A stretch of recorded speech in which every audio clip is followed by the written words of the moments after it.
ओम नमो भगवते वासुदेवाय नमः। भागवत प्रेम शास्त्र का प्रचार तो वही कर सकता है जो अतिशय विरक्त हो। श्री कृष्ण को छोड़कर अन्य किसी के साथ प्रेम करने वाला इस कथा के अधिकारी नहीं है। ऐसा कौन मिलेगा? संसार सुख भोगने के बाद तो बहुतों को वैराग्य आता है, परंतु जन्म से जिसने वैराग्य अपनाया है वैसा कौन मिलेगा?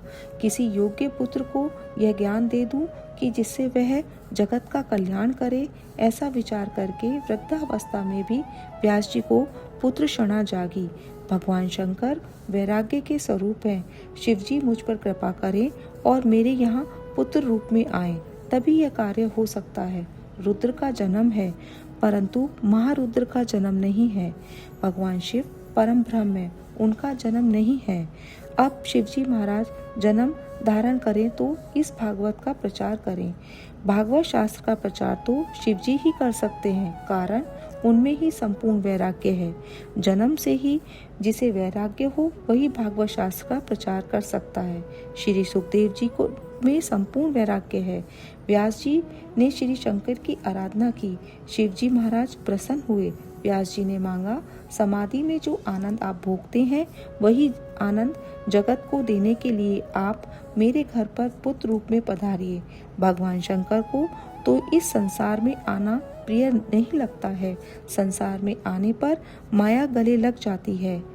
कोयले की खदान में जाने पर हाथ पैर काले होते ही हैं, बिना काले हुए नहीं रह सकते। व्यास जी ने कहा, महाराज आपको तो संसार में आने की कोई जरूरत नहीं है, परंतु अनंत जीवों के कल्याण करने के लिए आप कृपा कीजिए और आइए। आपको माया कैसे प्रभावित कर सकती है? शिव जी ने विचार किया कि समाधि में जो आनंद का अनुभव करता हूँ, यदि वैसा आनंद जगत को मैं ना दूं तो मुझे स्वार्थी कहा जाएगा। समाधि में आनंद का दान मुझे जगत को देना चाहिए। ऐसा विचार करके शिव जी महाराज अवतार लेने को तत्पर हो गए।